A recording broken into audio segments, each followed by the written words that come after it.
என்பதை இஸ்ரவேலர் எல்லோரும் அறியும்படிக்கு இன்று அவர்கள் கண்களுக்கு முன்பாக உன்னை மேன்மைப்படுத்துவேன் அப்படிங்கறது இந்த இடத்துல வாசிக்கிறோம். சரி, இந்த வேர்டு கொஞ்சம் கேர்ஃபுல்லா கவனிங்க. இந்த யோசுவா 3ஆம் அதிகாரத்துல எல்லாருமே இப்ப யோர்தானுக்கு இக்கரையில வந்து இருக்காங்க. இப்ப யோர்தானை கடந்து எரிகோவுக்கு அவங்க வந்து போகிறாங்க. போறதுக்கு முன்பதாக யோசுவா மூலியமா இஸ்ரவேல் ஜனங்களுக்கு கர்த்தர் வந்து ஒரு சில காரியங்களை அவர் என்ன பண்ணாங்க சொல்றாரு. 5ஆவது வசனத்துல உங்களை எல்லாம் பரிசுத்தம் பண்ணிக்கங்க, நாளைக்கு உங்கள் நடுவுல கர்த்தர் என்ன பண்ண போறாங்க, அற்புதங்களை அவர் வந்து செய்ய போறார். அந்த ஆயத்தத்தை ப்ரிப்பரேஷன் எல்லாம் கர்த்தர் வந்து இஸ்ரவேல் ஜனங்களுக்கு யோசுவா மூலியமா, ஏன்னா இப்ப மோசே மறித்துட்டார் இல்லைங்களா, மோசைக்கு அடுத்தபடியே இப்ப யோசுவா வந்துட்டாரு. அவருக்கு இந்த காரியங்களை சொல்லி சகல இஸ்ரவேலர் எல்லா ஜனங்களுக்கு சொல்லி அவங்களை என்ன பண்ணாருங்க ஆயத்தப்படுத்துறது நம்ம வந்து போகிறோம். சரி, அப்படி சொல்லும் பொழுது நான் உங்கள் நடுவில் அற்புதங்களை மாத்திரமல்ல, யோசுவாவுக்கு வந்து பர்டிகுலரா சொல்றாரு, சகல இஸ்ரவேலர் ஜனங்களுடைய இந்த கண்களுக்கு முன்பதாக உன்னை நான் இப்ப என்ன பண்ண போறேன்னா மேன்மைப்படுத்த போறேன். I will magnify you in the sight of all the Israelites அப்படின்னு அவர் என்ன பண்ணாருங்க சொல்லுவதை நம்ம வந்து பார்க்கிறோம். சகல இஸ்ரவேலர் கண்களுக்கு முன்பதாக உன்னை நான் என்ன பண்ண போறேங்க மேன்மைப்படுத்த போறேன். இந்த மேக்னிஃபை அப்படிங்கிறதுக்கு மற்ற இடத்திலும் பைபிளை நம்ம வந்து பார்க்கும்போது உன்னை நான் பெரியவனாக்கி, உன்னை நான் கனப்படுத்தி, உன்னை நான் மேன்மைப்படுத்தி அப்படிங்கிறத இந்த பைபிள்ல நம்ம வந்து வாசிக்கிறது நம்ம வந்து பார்க்கிறோம். அந்த மீனிங் வந்து அக்கார்டிங் டு த கான்டெக்ஸ்ட், அந்த பகுதியை பொறுத்து அதனுடைய அர்த்தம் மாறுவதை நம்ம வந்து பார்க்கிறோம். சரி, இந்த இடத்துல மேக்னிஃபை அப்படின்னா நான் உன்னை மேன்மைப்படுத்தி அப்படின்னு அவர் என்ன பண்றாங்க சொல்றாரு. சரி, இந்த வேர்ட் கொஞ்சம் கேர்ஃபுல்லா பண்ணுங்க. கர்த்தர் யோசுவாவை நோக்கி நான் மோசையோடு இருந்தது போல உன்னோடு நான் என்ன பண்ணேங்க. நீங்க இந்த 1ஆவது அதிகாரம் 5ஆவது வசனத்தை வாசிக்கும் பொழுது கர்த்தர் வந்து டைரக்டா யோசுவாவுக்கு இந்த காரியத்தை என்ன பண்றாங்க சொல்றாரு. யோசுவா 1ஆவது அதிகாரம் 5ஆவது வசனம், நீ உயிரோடு இருக்கும் நாளெல்லாம் ஒருவனும் உனக்கு முன்பாக எதிர்த்து நிற்பதில்லை. நான் மோசையோடு இருந்தது போல, இந்த வேர்ட் கொஞ்சம் கேர்ஃபுல்லாங்க, நான் மோசையோடு இருந்தது போல உன்னோடும் இருப்பேன். நான் உன்னை விட்டு விலகுவதும் இல்லை, உன்னை கைவிடுவதும் நான் என்ன பண்ண மாட்டேங்க கைவிடுவதும் இல்லை. அந்த கர்த்தர் இப்ப யோசுவாவை நோக்கி தான் சொல்றாரு, நான் மோசையோடு இருந்தது போல உன்னோடு கூட நான் என்ன பண்ணுவாங்க இருப்பேன் அவர் என்ன பண்றாங்க சொல்றாரு இல்லைங்களா. அந்த ஒரு ப்ராமிஸ், அந்த ஒரு வாக்குறுதியை யோசுவாவுக்கு கர்த்தர் என்ன பண்றாங்க சொல்றாரு. சொல்லிட்டு அவர் வந்து சொல்றாரு, மோசையோடு இருந்தது போல உன்னோடும் இருக்கிறேன் என்பதை இஸ்ரவேலர் எல்லாரும் அறியும்படிக்கு அவர்கள் இன்று, அந்த வேர்ட் ரொம்ப முக்கியம், இன்று அவர்கள் கண்களுக்கு முன்பாக உன்னை நான் என்ன பண்ண போறேங்க மேன்மைப்படுத்துவேன் அப்படின்னு அவர் என்ன பண்றாங்க சொல்றாரு. சரி, இதற்கு இணையா ஒரு வசனத்தை வாசிட்டு கடவுள் வந்து இந்த புதிய ஆண்டுல இந்த காரியத்தை நம்முடைய வாழ்க்கையில செய்யணும்னா, நான் ஒரு 3 பேருடைய உதாரணத்தை நான் இப்ப எடுத்து நான் தெளிவுபடுத்த போறேன். அதே போல இந்த புதிய ஆண்டுல கர்த்தர் வந்து இங்க அமர்ந்திருக்கிற நம்ம ஒவ்வொருடைய வாழ்க்கையிலும், உங்களுடைய வாழ்க்கையிலும் சரி என்னுடைய வாழ்க்கையிலும் சரி, இந்த காரியங்களை செய்ய வேண்டும் என்று சொன்னால் நம்ம என்ன செய்யணும், எப்படிப்பட்டவர்களா இருக்கணும், எப்படிப்பட்ட வாழ்க்கை வாழணும் அப்படிங்கறத இந்த வேத வசனம் நமக்கு வந்து தெளிவாய் கற்றுக் கொடுப்பது நம்ம என்ன பண்ணுங்க பார்க்கிறோம். ஏன்னா பைபிள் சொல்லுது மேன்மைக்கு முன்னானது என்னங்க, அடுத்த பைபிள் சொல்லுது மேன்மைக்கு முன்னானது தாழ்மை. இந்த கடவுள் வந்து ஒரு மனுஷனை மேன்மைப்படுத்துறாருன்னா, கடவுள் ஒரு மனுஷனை வந்து பெரியவனாக்குறாருன்னா, கடவுள் ஒரு மனுஷனை வந்து கனப்படுத்துறாருன்னா சும்மா இல்லை, சும்மா செஞ்சிருவாருங்களா? நம்மளே செய்ய மாட்டாங்க, எப்படி சும்மா செஞ்சிருவாங்க சொல்லுங்க. நம்மளே யோசிக்கிறோம் இல்லைங்களா, நம்மளே என்ன பண்ணுங்க யோசிக்கிறோம். நம்மளே யோசிக்கும் போது கடவுள் டக்குன்னு செஞ்சிருவாருங்களா? டக்குன்னு செய்ய மாட்டார். அந்த குணாதிசயம், இந்த வேத வசனத்தின்படியான காரியத்தை எல்லாம் கர்த்தர் என்ன பண்றாருங்க ஒரு மனுஷன் அல்லது ஒரு மனுஷனுடைய வாழ்க்கையில கர்த்தர் என்ன பண்றாருங்க பாக்குறாரு. ஏன்னா இந்த 1 சாமுவேல் இதற்கினே சொல்லிட்டு ஒரு 3 உதாரணத்தை நம்ம சொல்ல பாருங்க. 1 நாளாகமம் 29ஆவது அதிகாரம் 12, First Chronicles chapter 29:12. 1 நாளாகமம் 29:12 வசனத்தை யாராவது ஐஸ்வர்யமும் கனமும் உம்மாலே வருகிறது. தேவரீர் எல்லாவற்றையும் ஆளுகிறவர். எல்லாவற்றையும் ஆளுகிறவர். கரத்திலே எப்படிங்க? உம்முடைய கரத்திலே சத்துவமும் வல்லமையும் உண்டு. எவரையும், இந்த வேர்ட் கொஞ்சம் கேர்ஃபுல்லா கவனிங்க, எவரையும் மேன்மைப்படுத்தவும் பலப்படுத்தவும் கரத்தினாலே ஆகும். உம்முடைய கரத்தினாலே என்ன பண்ணுங்க? விசுவாசிக்கு மாத்திரம் வரல, சத்தமாட்டீங்க. இதெல்லாம் பத்தாதுங்க, சத்தமாட்டீங்க. ஆமா, இந்த வசனத்தை கொஞ்சம் கேர்ஃபுல்லா கவனிங்க. நான் ஏன் இதை வாசிக்க சொன்னேன்னா, யோசுவாவுக்கு பர்டிகுலரா கர்த்தர் சொன்னாரு. கர்த்தர் யோசுவாவை நோக்கி சொன்னார், அப்பா நான் மோசையோடு இருந்தது போல உன்னோட கூட இருக்கிறத இந்த சகல இஸ்ரவேலர் ஜனங்களுடைய எல்லா கண்களும் காணும்படிக்கு இன்றைக்கு அவர்களுக்கு முன்பதாக உன்னை நான் என்ன பண்ண போறேங்க? மேன்மைப்படுத்துவேன்னு சொன்னார். இதை ஏன் நான் வாசிச்சேன்னா, நம்முடைய தேவன் வந்து எப்படிப்பட்டவர்ங்கிறத தான் நம்மளுக்கு தெரியும் சொல்றேன். நம்முடைய தேவன் எப்படிப்பட்டவர், எப்படிப்பட்ட குணாதிசயம் உடையவர், என்ன காரியங்களை செய்ய அவர் வல்லமை உடையவர், அதைத்தான் இந்த வேத வசனம் நமக்கு சொன்னதை நம்ம வந்து பார்க்கிறோம். கொஞ்சம் கேர்ஃபுல்லா கவனிங்க. 1 நாளாகமம் 29 பண்ண ஐஸ்வர்யமும் கனமும் யாரால வருகிறது? அதுல ஏதாவது சந்தேகம் இருக்கா? சொல்லுங்க. நம்ம யாராவது இது ஏன் அறிவினால சம்பாதிச்சது, ஏன் புத்தினால சம்பாதிச்சது, ஏன் திறமனால சம்பாதிச்சது, ஏன் ஞானத்தினால சம்பாதிச்சதுன்னு சொல்றது இருக்கீங்களா? குடுக்கி போட்டு வர ஆண்டவர். கேர்ஃபுல்லா இருக்கணும். ஐஸ்வர்யமும் கனமும், ஆமா, எல்லாமே அவர்தான். எந்த நன்மையான ஈவும் பூர்ணமான எந்த வரமும் எங்கிருந்து இறங்கி வருது? ஜோதிகளின் பிதாவினிடத்திலிருந்து என்ன பண்ணுங்க? நம்ம பெருமை பார்க்கறதுக்கு ஏதாவது இருக்கா? இந்த உலகத்திலிருந்து ஏதாவது எடுத்து நம்ம அவரை திருப்திப்படுத்த முடியுமா? பூமியும் அதன் நிறைவும். அப்ப நம்மளுக்கு ஒண்ணுமே கிடையாது, அப்படிதானா? ஏதோ அவருடைய தயவுல வண்டி ஓடுது, அப்படிதானா? ஏதோ அவருடைய கிருபையில தயவுல வண்டி என்ன பண்ணுங்க ஓடுது, அப்படிதானா? இப்ப இந்த வசனத்தை கொஞ்சம் கேர்ஃபுல்லா கவனிங்க. ஐஸ்வர்யமும் கனமும் உம்மாலே வருகிறது. அடுத்த போட்டு கவனிங்க. தேவரீர் எல்லாவற்றையும் நீர் என்ன பண்ணுகிறவங்க? ஆளுகிறவர். மறந்துடாதுங்க. தேவரீர் எல்லாவற்றையும் ஆளுகை செய்கிறவர், ஆளுகிறவர். அடுத்து சொல்றாரு, உம்முடைய கரத்தில சத்துவமும் என்ன உண்டுங்க? வல்லமையும் உண்டு. சொல்லிட்டு சொல்றாரு, எவரையும் மேன்மைப்படுத்தவும். எவரைன்னா யாருங்க? அதான் உங்களுக்கு சொல்ல போறேன். இப்போ நம்முடைய பார்வைகள் எல்லாம் இவனெல்லாம் எங்கடா உருப்பட போறாங்கன்னா கடவுள் உருப்பட வச்சிருவாரு. இவனெல்லாம் எங்கடா மேல வர போறான்னா அவனை மேல கொண்டு வந்துருவாரு. ஆனா அவன் அப்படி ஆண்டவர் கொண்டு வரான்னா அவன் எப்படி இருக்கணுங்கிறது பைபிள் சொல்லுது. நம்முடைய பார்வையில எல்லாம் நம்ம சொல்ற காரியத்தை கடவுளுடைய பார்வை, நம்முடைய பார்வையில் இம்பாசிபிள், அவருடைய பார்வையில பாசிபிள். நம்மளால முடியாத காரியம், நம்மளால நடக்காத காரியம், நம்மளால நினைச்சு பார்க்க முடியாத, கிரகிக்க கூடாத காரியம் நமக்கு கஷ்டமா இருக்கு. அவருக்கு வந்து ரொம்ப சிம்பிள். அதனாலதான் நம்ம கடவுளை தேடுறோம். அப்படிதுங்களா? இன்னைக்கு நம்ம ஏன் கடவுளை தேடுறோம்? ஏன் கடவுளை நம்புறோம்? ஏன் கடவுளை விசுவாசிக்கிறோம்? ஏன் அவருக்காக வாழ்றோம்? ஏன் பைபிள் வாசிக்கிறோம்? ஏன் ஜோம் பண்றோம்? என்னால முடியாது, என்னால கூடாது, என்னால ஒண்ணும் நடக்காதுன்னு சொல்லி ஒருத்தர் அந்த காரியத்தை செய்வான்னு சொல்லி தேடணும். அவரு தாங்க கடவுள். இதுக்கெல்லாம் அல்லையே வராத ஜோராடிங்க. அவருதான் யாருங்க? என்னால முடியாது, என்னால இல்ல, என்னால ஒண்ணுமே நடக்காது. ஆனா ஒரு சிறால முடியும், அவரால முடியும், அவர் செய்வாரு, அவர் காரியங்களை நடப்பிப்பார்னு சொல்லி நம்ம விசுவாசத்தோடு நம்பிக்கையோடு கூட தேடுறோமே, அவருதான் யாருங்க? சத்தமா சொல்லுங்க. அவருதான் யாருங்க?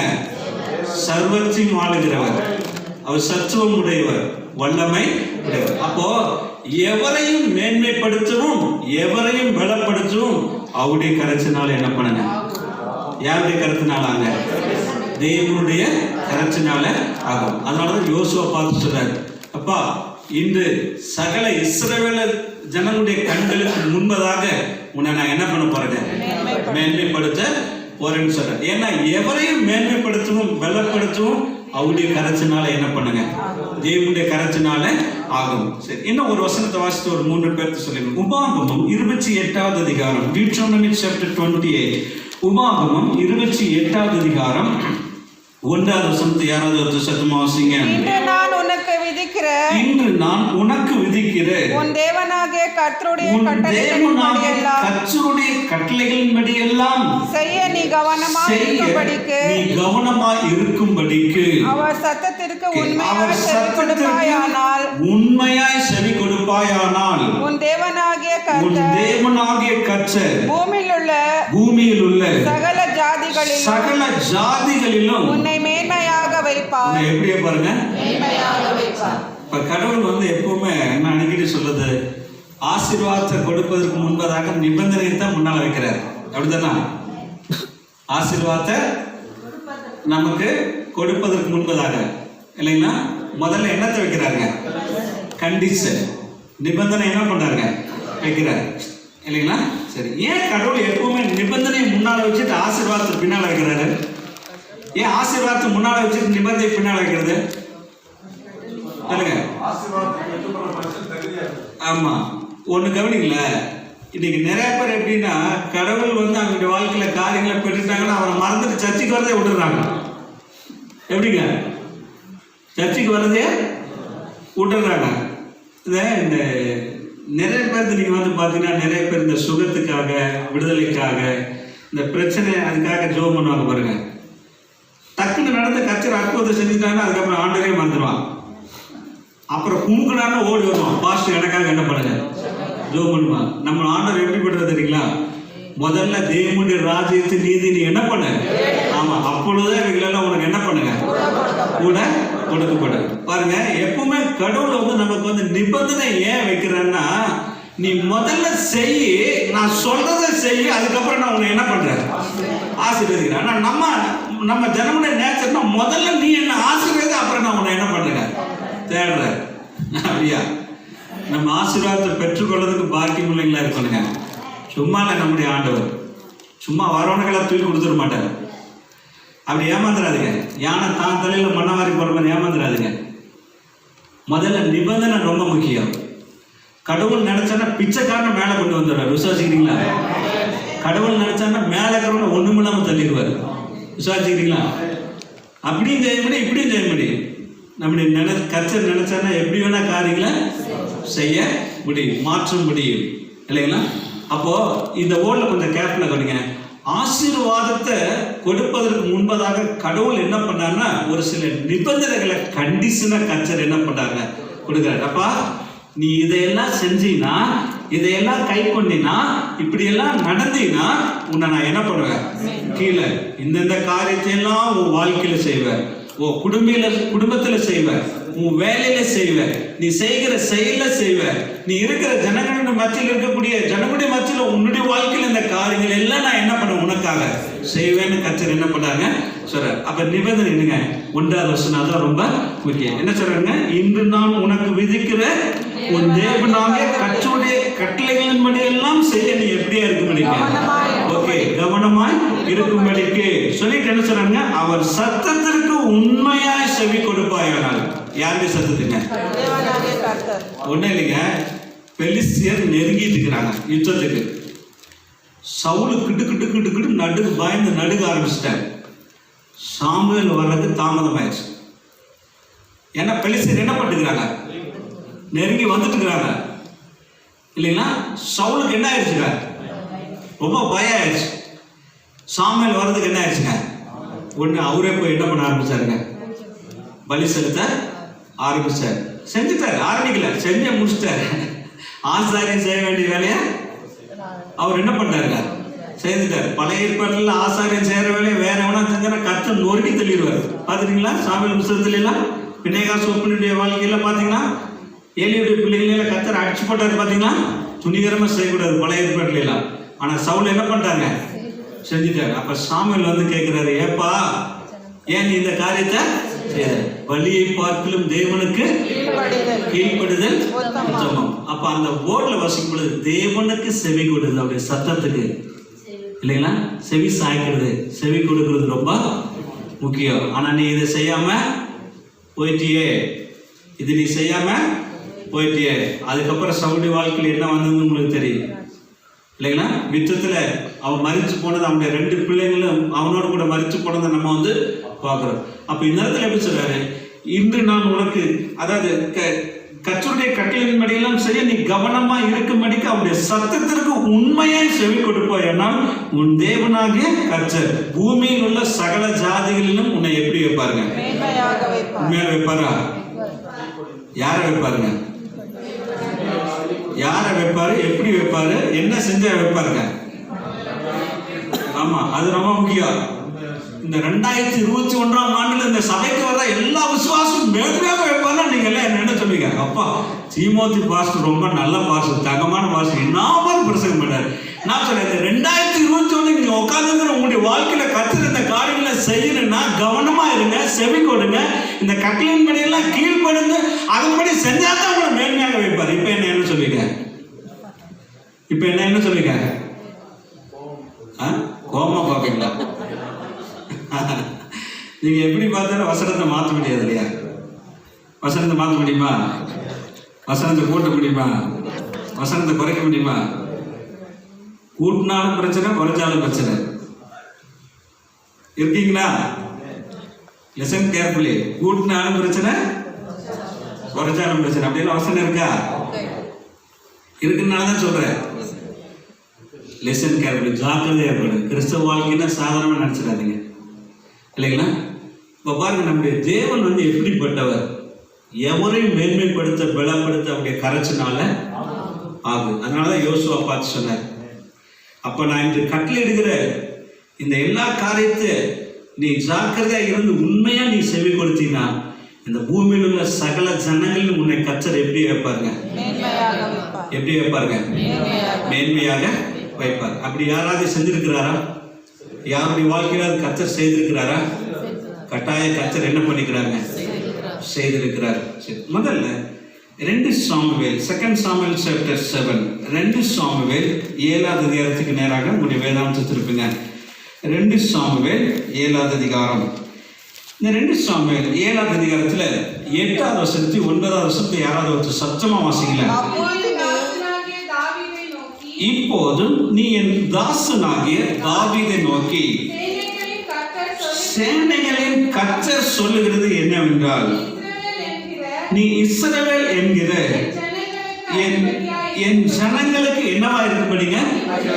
அதிபதியா இருக்கும்படி ஆடுகளின் பின்னே நடந்த உன்னை நான் ஆட்டு மந்தையை விட்டு என்ன பண்ணீங்க? எடுத்து. அடுத்த வசனம், நீ போன எவ்விடத்திலும் உன்னோட இருந்து உன் சத்துருக்களை எல்லாம் உனக்கு முன்பாக நிர்மூலமாக்கி பூமியில் இருக்கிற பெரியோர்களின் நாமத்திற்கு ஒத்த பெரிய நாமத்தை உனக்கு நான் என்ன பண்ணுங்க? இல்ல ஜோர சத்தமா சொல்லுங்க. உண்டாக்கினேன்னு அவர் என்ன பண்ணாங்க சொல்ற. இந்த இடத்துல யாரை குறித்து வாசிக்கிறோம்? தாவீது. இந்த 2 சாமுவேல் 7வது அதிகாரத்தினுடைய ஸ்பெஷாலிட்டி என்னங்க?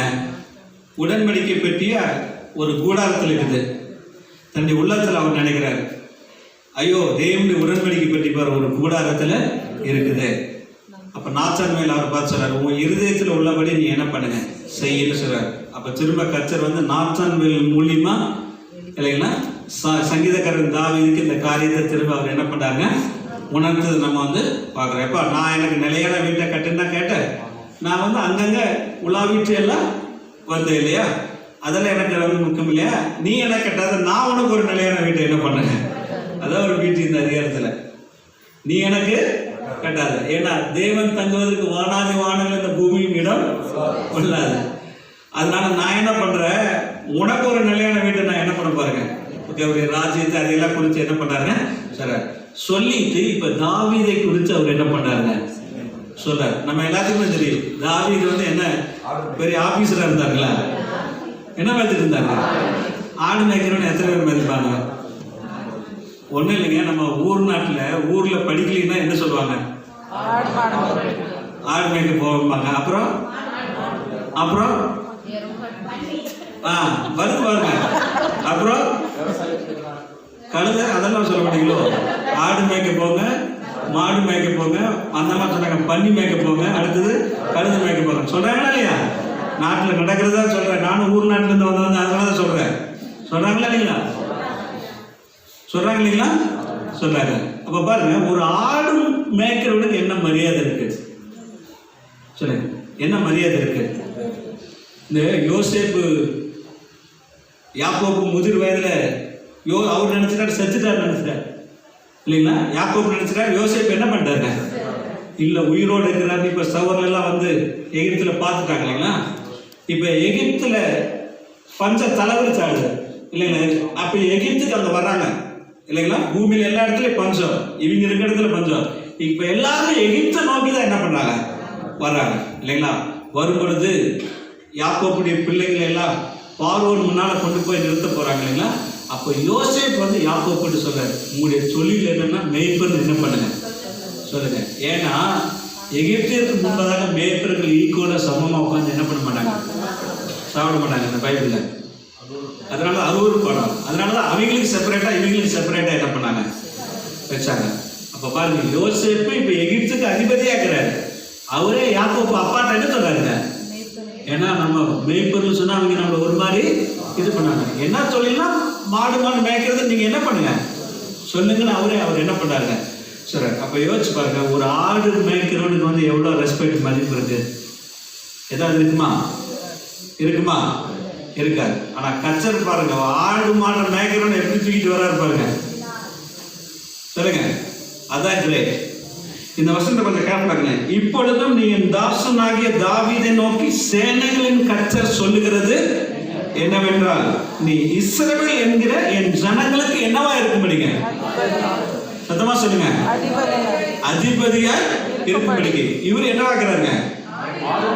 ஓகே, அடுத்து அந்த போர்ட்ல வாசிக்கிறோம். என் ஜனங்களுக்கு அதிபதியா இருக்கும்படி ஆடுகளின் பின்னே நடந்த உன்னை நான் ஆட்டு மந்தையை விட்டு எடுத்து, எங்கிருந்து எடுத்து எங்க வைக்கிறாங்க? இல்ல ஜோரா சொல்லுங்க. ஆட்டு மந்தையை விட்டு எங்க வைக்கிறாங்க? சிங்காசனத்தில் வைக்கிறார். இதெல்லாம் நடக்குமா? இதெல்லாம் சினிமாவில் தான் காட்டிடுவான். 3 மணி நேரத்தில் நம்ம தலையில் மிளகா இருக்கிற காட்டிடுவான். அப்படித்தானே சொல்லுங்க. இது நடக்குமா? ரொம்ப சைலண்ட் ஆகுறீங்க. அப்ப ஒரு விசுவாசமா தான் அல்ல ஜோரா அடிப்பீங்கள. நீ ஆட்டு மந்தை பின்னால நடந்துட்டு இருந்தப்ப அந்த ஆட்டு மந்தையை விட்டு உன்னை நான் என்ன பண்ணப்பா எடுத்த இல்லைங்களா? எடுத்து உன்னை நான் என்ன பண்ணேன்? ஓகே, ஒரு அதிபதியா இல்லைங்களா மாற்றினேன். அப்ப சொல்லிட்டு அடுத்தது என்ன சொல்றாருங்க? நீ போன எவ்விடத்திலும் உன்னோடு நான் என்ன பண்ணுங்க இருந்து உன் சத்துருக்களை எல்லாம் உனக்கு முன்பாக நிர்மூலமாக்கி, இந்த போல் தொழில் பூமியில் இருக்கிற பெரியோர்களின் நாமத்திற்கு ஒச்ச பெரிய நாமத்தை உனக்கு நான் என்ன பண்ணுங்க? ஜோரா சொல்லுங்க. உண்டாக்கினேன். அப்ப பாருங்க, ஆடு மேய்க்கிற தாவீது, ஆட்டுக்கு பின்னால ஓடிட்டு இருந்த தாவீத ஆட்டு மந்தையை விட்டு எடுத்து ஜனங்களுக்கு ஒரு அதிபதியா பூமியில் இருக்கிற பெரியோருடைய நாமத்துக்கு ஒற்ற ஒரு நாமத்தை தெரிவித்து அவரை கர்த்தர் என்ன பண்ணாங்க? ஜோரா சொல்லுங்க. உயர்த்தினார். அதை பைபிள் சொல்லுது. அப்படித்தானுங்களா? அந்த காரியத்தை கர்த்தர் செஞ்சாரா? ஜோரா சொல்லுங்க. ஏன்னா எவரையும் மேன்மைப்படுத்தவும் எவரையும் பலப்படுத்தவும் அவருடைய கரைச்சனால ஆகும். நம்ம நினைப்போம் இதெல்லாம் எங்க எப்படி நடக்க எப்படி ஆக நினைப்போம். ஆனா அவரால, ஜோரா சொல்லுங்க, அவரால பாட்டு மாத்திரம் பாடுங்க. கூடுமே எல்லாம் கூடுமே, உம்மாலே எல்லாம் கூடும். பாட்டு மாத்திரம் அடிக்க கூடாது. அந்த விசுவாசம் நம்முடைய வாழ்க்கையில் என்ன பண்ணாங்க? இந்த விசுவாசம் நம்முடைய வாழ்க்கையில இருக்கணும். இந்த வசனத்தை கூட வாசிங்க. இன்னொரு வசனத்தை உங்களுக்கு நான் சொல்லிடுறேன். 1 சாமுவேல் 2வது அதிகாரம். இதற்குனே சொல்லிடுறேன். இப்ப தாவீதுடைய வாழ்க்கைக்குனே 1 சாமுவேல் 2வது அதிகாரம் 8வது வசனத்தை வாசிங்க. 1 சாமுவேல் 2:8. அவர் சிறியவனை புழுதியிலிருந்து எடுத்து எளியவனை குப்பையிலிருந்து உயர்த்துகிறார். அவர்களை பிரபுக்களோட உட்காரவும் மகிமையுள்ள சிங்காசனத்தை சுதந்திரித்துக் கொள்ளவும் பண்ணுகிறார். பூமி அஸ்திபாரங்கள் கர்த்தருடையவைகள். அவரே அவைகளின் மேல் பூச்சக்கரத்தை என்ன பண்ணாருங்க? வைத்தார். இதை யாரு சொல்லி துதிக்கிறாருன்னா அன்னாள். யாருங்க? அன்னாள். 1வது அதிகாரத்துல மன கிளேசமுள்ள ஸ்திரீ. நம்ம தூய தமிழ்ல சொல்ல போனா மனம் நொந்த ஸ்திரீ, நொந்து நூலான ஸ்திரீ. நம்ம சொல்லலையா? ஆட நீ வேற, நானே நொந்து நூலா உட்காந்துக்கிறேன், நீ வேற ஓம் பிரச்சனை வந்து எங்கிட்ட சொல்றியா இருப்பாங்க. சொல்றாங்களா? சொல்றாங்களா? சொல்றாங்க. சொல்லியிருக்கீங்கன்னு சொல்லுங்க. சொல்றாங்கல்ல, சொல்லியிருக்கிறேன்னு சொல்லுங்க. அதை நான் பாதி முன்னு பாதி கொடுக்குறீங்க. சொல்லுங்க. சொல்றமா? சொல்றேன். 2வது அதிகாரத்தில் வரும்போது கடவுளை துதிக்கிறா பாருங்க. ஏன்? அதான் பாருங்க, நம்மளாம் எப்ப கடவுளை துதிப்போம்? நம்மளாம் எப்ப கடவுளை நல்லா பாடுவோம்? இல்லை பேச முடியுங்க. எப்போ கடவுள் நல்லா சந்தோஷமா துதிப்போம்? எப்போ பாடுவோம்? எப்போ எல்லாம் கப்பு கப்புன்னு கிடைச்சா நம்ம குப்பு குப்புன்னு பாடுவோம். அப்படிதானா? ஒண்ணுமே நடக்கலைன்னா அப்படி கம்முன்னு வாய் இறுக்கமா மூடிட்டு அப்படியே சம்பரம் உட்காந்துருக்கோம். அப்படிதானா? ஆனா கடவுள் நல்லா செஞ்சாருன்னா என்ன பண்றாங்க?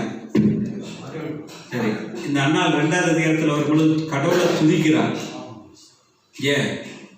அவ கேட்ட காரியத்தை, ஒரு குழந்தைய, ஒரு ஆண் பிள்ளையை நீர் கொடுப்பீரானால் அதை உனக்கே நான் என்ன பண்ணேங்க.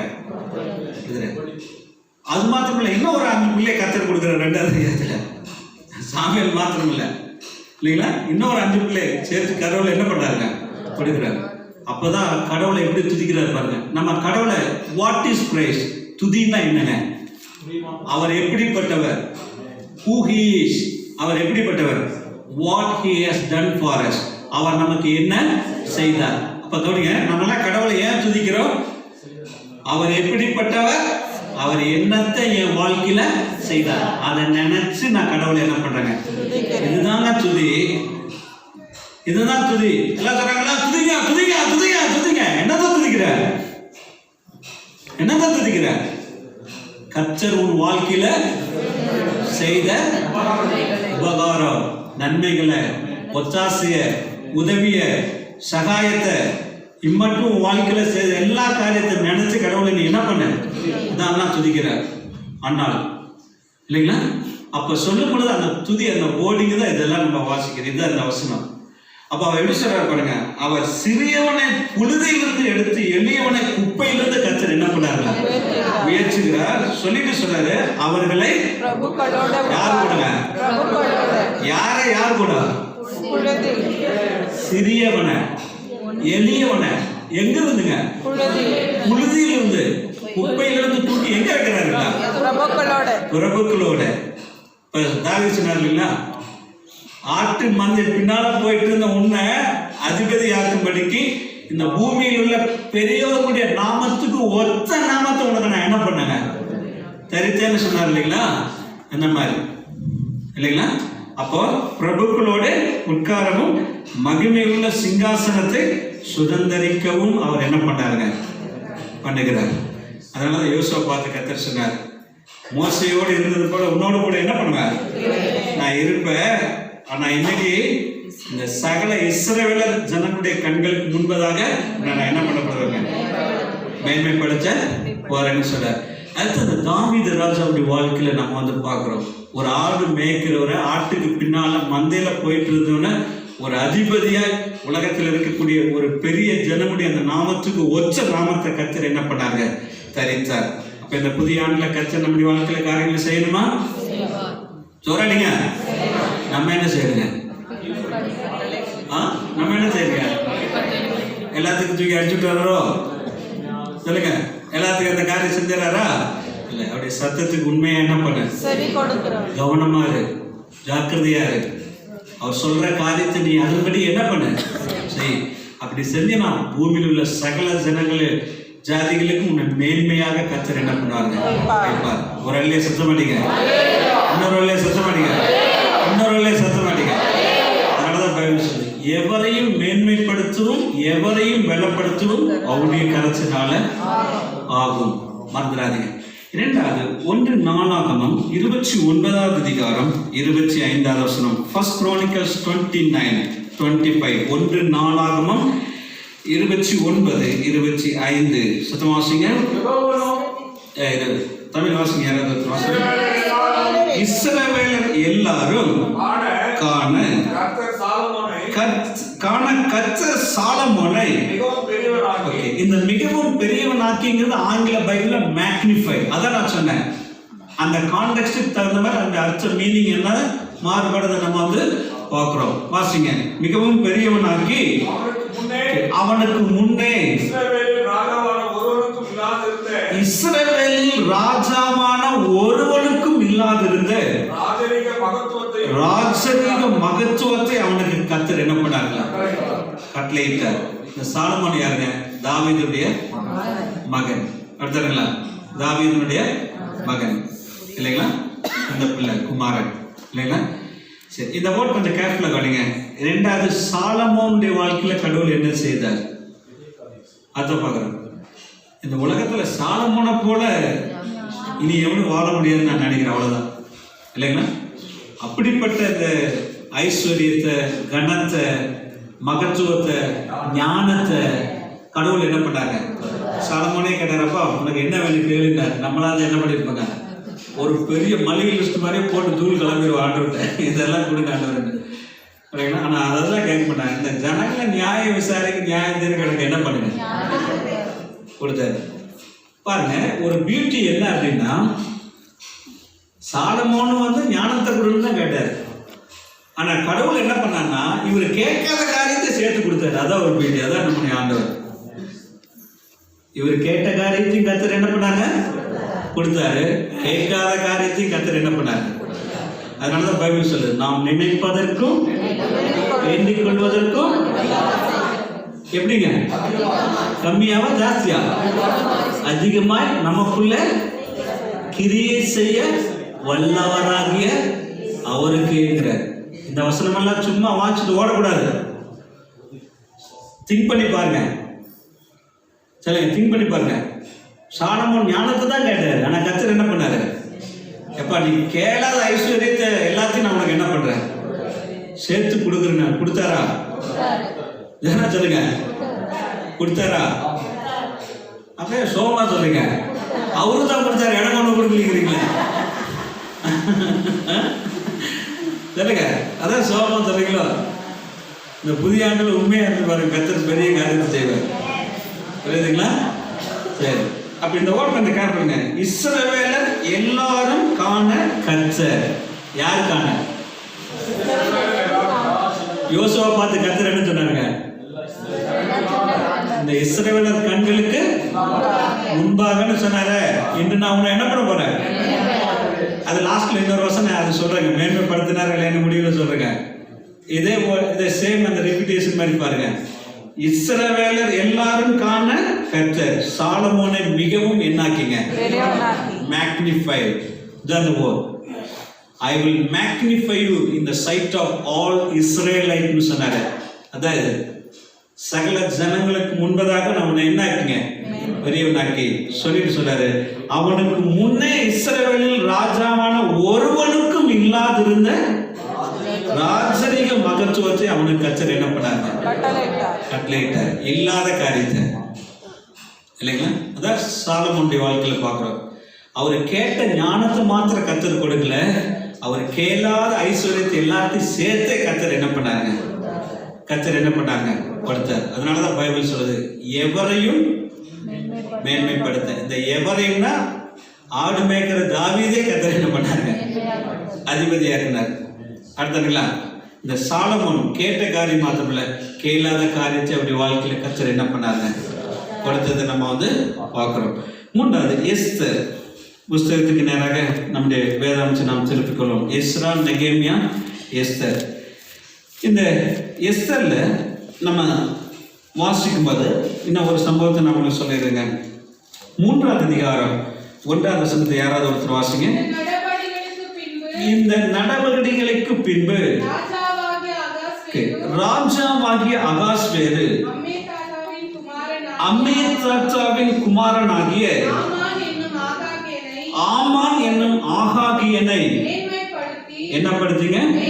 மேன்மைப்படுத்தி தன்னிடத்தில் இருக்கிற சகல பிரபுக்களுக்கும் மேலாக அவனுடைய ஆசனத்தை என்ன பண்ணாருங்க? உயர்த்தி வைத்தார். அகாஸ்வேரு ராஜா ஆமானுடைய வாழ்க்கையில் இந்த காரியத்தை என்ன பண்ணாங்க? இங்கிருந்து ஸ்டார்ட் ஆகுது இஸ்ரவேலருக்கு பிரச்சனை. ஏன்னா இவருதான் யாருங்க? வில்ல யாருங்க? சினிமாவில் வில்ல இருக்கிற மாதிரி நமக்கு வாழ்க்கையில் வில்ல இருப்பாங்களா இல்லையா? இருக்கணும். அப்பதான் நம்ம வாழ்க்கை நல்லா ஸ்மூத்தாக போகும். ஏன் தெரியுங்களா? நேரு சொன்னாரு. நேரு சொன்னாரு, உன் நண்பனையும் நேசி உன் சிநேகிதனையும் நேசினாரு. ஏன்னா உன் நண்பன் உன்னுடைய வெற்றிக்கு துணையா இருப்பான், உன் எதிரி உன் வெற்றிக்கு காரணமா இருப்பாங்க. உன் நண்பன் உன் வெற்றிக்கு துணையா இருப்பான், உன் எதிரி தான் உன் வெற்றிக்கு என்ன இருப்பான். ஏன்னா எதிரி தான் நம்முடைய வீக்னஸை கரெக்டாக பாயிண்ட் அவுட் பண்ணுவான். ஒத்துக்கிட்டீங்களா? வாயை தரக்கூடியீங்க. எதிரி தான் நம்மளை என்ன பண்ணுவாங்க, என்ன ஊற்றி கண்ணில் இல்லை ஊர்நாடுக்காரங்க தெரியாதா நம்மளை பார்ப்பான். அதனால நான் நினைக்கிறேன், நம்ம ஆவிக்குரிய காரியத்தில் ஒரு எதிராளி இருக்கிறது நல்லதுன்னு நினைக்கிறேன். நான் நம்புறேன். நீங்க என்ன பண்றீங்க? அது உன்னோட வச்சுக்கையா, எங்களுக்கெல்லாம் அதை வேண்டாம். அப்பதான் கர்த்தர் நம்மளை டியூன் பண்ணுவார். அப்பதான் கர்த்தர் என்ன பண்ணுவாருங்க, நம்மளை டியூன் பண்ணுவார். என்ன டியூன் பண்ணுவார்? இது ஒரு சத்துருக்கள் முன்பதாக ஒரு பந்தியை, என்ன பந்தி? சரக்கு பந்தியா? இது ஒரு சத்துருக்கள் முன்பதாக ஒரு பந்தியை ஆயத்தப்படுத்தி ஒரு சல்லையை எண்ணெயா பாத்திரம் யாருக்கு முன்னால? அதான் ரொம்ப முக்கியம். அதனாலதான் சொன்னேன், நமக்கெல்லாம் ஒரு ஆவிக்குரிய எதிரி இருக்கிறது ரொம்ப நல்லதுன்னு சொன்னேன். அப்படி இருக்கும் பொழுது நம்மளை வெக்கப்பட விட மாட்டார் அவங்க முன்னால. அதையும் சொல்ல வர்றேன், புரியுதுங்களா? இப்ப இந்த அதிகாரத்திலிருந்து பாத்தீங்கன்னா, ஆமான் இஸ்ரவேலோட ஜனங்களை எப்படியாவது, அதாவது ராஜாட்ட அந்த உத்தரவெல்லாம் வாங்கி ஆதாரங்கிற மாதத்துல இந்த 12ஆம் தேதியில இந்த நாள் குறிக்கிறா பாருங்க, கல்யாணத்துல நாள் குறிக்கிறது, அழிச்சு நிர்மூலமாக்கணும்னு அந்த காரியத்தை அவர் என்ன பண்ணாங்க, செய்யறா, மாஸ்டர் பிளான் செய்யறா. ஒரு பியூட்டி என்னன்னா, அந்த எஸ்தர் புத்தகத்துல நேம் காட் அப்படிங்கிற தேவன்கிற வார்த்தையே இல்லை. ஆனா தேவன்கிற வார்த்தை இல்லைன்னா, தேவன் கடவுள் அவங்களுடைய பிள்ளைகளுக்காக எப்படி செயல்படுகிறார் திரைமறைவில் இருந்து, அதான் ஒரு அற்புதமான புஸ்தகம் எஸ்தர் புஸ்தகம். அவங்களுடைய பிள்ளைகளுக்காக எப்படி திரைமறைவில் இருந்து கொண்டு செயல்படுகிறார் அப்படிங்கிறது, எப்படி காரியங்களை செய்யறாருங்கிறது அந்த எஸ்தர் புஸ்தகம். ரொம்ப அற்புதமான ஒரு புஸ்தகம். தேவன்கிற வார்த்தை இந்த புஸ்தகத்தில் இல்லைன்னா கர்த்தர் என்ன செய்யறாருங்கிறத ஒரு பியூட்டி இந்த புஸ்தகத்தில் நம்ம வந்து பார்க்கிறோம். வாமன் என்ன பண்றான், ஒரு தூக்கு மரத்தை செய்யறான். யாருக்குங்க? மொர்தெகாய் இல்லைங்களா? மொர்தெகாய். இந்த எஸ்தருக்கு சித்தப்பா யாருங்க? அவர் தானே தூக்கி வளர்த்தாரு. மறந்துடக்கூடாது, அவர் தான் தூக்கி என்ன பண்றாருங்க, வளர்க்கிறார். அப்ப இந்த சம்பவத்தை எல்லாம், அந்த உபவாசம் இருக்கிறது, அந்த செய்தியெல்லாம் கேட்டு இவர் பதறது, துடிக்கிறது, இந்த மாதிரியான காரியங்கள் எல்லாம் அந்த 3ஆம் அதிகாரத்துக்கு மேல நம்ம வந்து பார்க்கிறோம். இப்ப அவர் என்ன பண்ணிட்டாரு, அவரு ஃப்ரெண்டு ஒய்ஃப் எல்லாம் உட்காந்து நல்ல ஒரு மாஸ்டர் பிளான் பண்ணி வீட்டு பக்கத்துல ஒரு தூக்கு மரத்தை செஞ்சு வச்சுட்டு இப்ப வராரு. எங்க வர்றாருங்க? 6ஆம் அதிகாரத்துல ராஜாட்ட என்ன பண்ணாருங்க, வர்றாரு. வந்துட்டு இவர் என்ன பண்ணாருன்னா, காரியத்தை இன்னைக்கு சக்சஸ் பண்ணிடலான்ட்டு அவர் என்ன பண்ணாருங்க, வர்றாரு. ஏன்னா இவரை மேன்மைப்படுத்தி வச்சுட்டாரு இல்லைங்களா? ஆமான. அதனால அவர் அந்த பவரை வச்சுட்டு என்ன பண்ணாருங்க, காரியங்களை செய்யணும்னு அவர் மாஸ்டர் பிளான் எல்லாம் போட்டார். நடந்ததுங்களா? சரி. இப்ப இந்த 6ஆம் அதிகாரத்துல இல்ல 3ஆவது வார்த்தையை வச்சுக்கலாம். 3. அப்பொழுது ராஜா இதற்காக மொர்தெகாய்க்கு கனமும் என்னங்க, மேன்மையும் செய்யப்பட்டதா என்று கேட்டால், அதற்கு ராஜாவை சேவிக்கிற ஊழியக்காரர் அவனுக்கு ஒன்றும் செய்யப்படவில்லை என்று சொன்னார். 4ஆவது வசனம். ஆமான் தான் செய்த தூக்கு மரத்திலே மொர்தெகாயை தூக்கி போட வேண்டும் என்று ராஜாவின் இடத்துல பேசும்படி ராஜா அரண்மனைக்கு என்ன பண்ணிருந்தாங்க, ஓகே, அரண்மனையின் வெளி முற்றத்திலே வந்திருந்தான். அப்பொழுது ராஜா முற்றத்தில் இருக்கிறது யாருன்னு என்ன பண்ணாங்க, கேட்கிறார். சரி.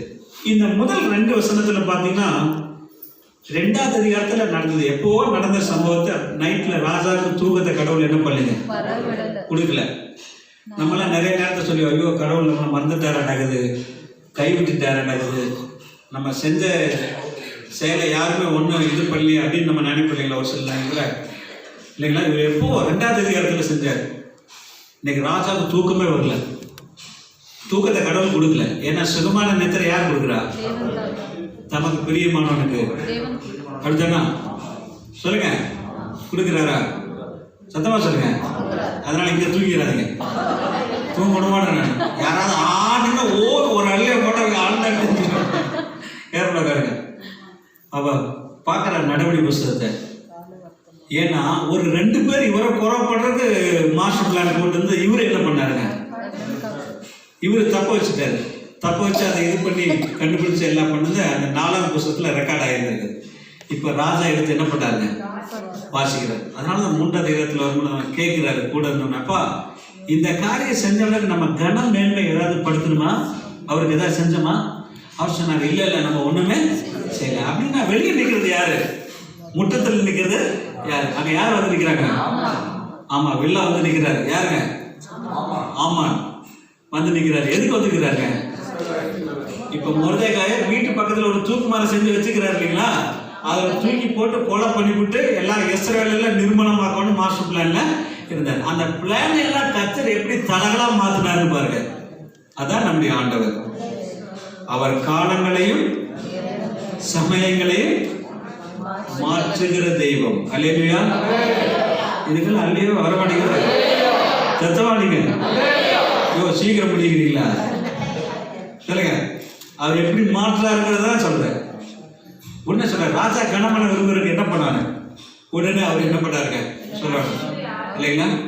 என்னென்னவெல்லாம் பண்ணணும்? ஒருத்தர் மரியாதை படுத்தணும்னா என்னவெல்லாம் செய்யணும்? வண்டியை கொண்டு வரணும், அந்த வஸ்திரமெல்லாம் தரிக்கணும், அந்த எல்லா அலங்கார காரியமெல்லாம் செய்யணும், அந்த வண்டியில் உட்கார வச்சு எல்லாம் உலா போகணும், அப்படி ஜனங்களுக்கு முன்பதாக உலா பண்ண போகணும். அப்போ இதெல்லாம் என்ன பண்ணாங்க? சொன்ன உடனே அவன் நினைச்சுக்கிட்டா, ஓ என்ன தவிர ராஜா யார? அப்ப கூட பாருங்க, அப்ப கூட அவன் தான் நினைக்கிறான். என்ன நினைக்கிறான்? ராஜா என்ன தவிர யார? இதெல்லாம் சொல்லி முடிச்சுட்டு அவன் நினைச்சுட்டா, ஓ ராஜா நம்மளுக்கு தான் இதெல்லாம் பண்ண போறாரு அப்படின்னு சொன்னேன். டக்குன்னு 10ஆம் வசனத்தை வாசிக்கலாம். 10ஆம் வசனத்தை. அப்பொழுது ராஜா ஆமானை நோக்கி, சீக்கிரமாய் நீ சொன்னபடி உன் வஸ்திரத்தையும் குதிரையையும் கொண்டு போய் ராஜ அரண்மனையின் வாசலில் உட்கார்ந்திருக்கிற யூதனாகிய மொர்தெகாய்க்கு அந்த பிரகாரமா நீ என்ன பண்ணுங்க? சரி, நீ சொன்ன எல்லாவற்றிலும் ஒன்னும் தவறாதபடி நீ என்ன பண்ணுங்க? எங்க உட்கார்ந்துருந்தாங்க? எங்க உட்கார்ந்துக்கிறார் மொர்தெகாய்? வாசல்ல. இந்த பெங்களூர்ல ஃபேமஸ் ஆனது விதான சௌதா. அப்படிதானா? விதான சௌதா. நான் ஒரு இமேஜின் மாதிரி சொல்றேன், ஒரு கற்பனை மாதிரி. இந்த விதான சௌதாவில் அங்க நிக்கிற ஒரு காவலாளி, வாட்ச்மேன் வச்சுக்கலாங்களா? அங்க காவலாளி இருப்பாங்களா? இருக்கிறாங்க, செக்யூரிட்டி. அந்த விதான சௌதாவில் இருக்கிற செக்யூரிட்டி தூக்கி விதான் சௌதாக்கு நீதாயா இனிமேல பெரிய ஆளுன்னா எப்படி இருக்குங்க?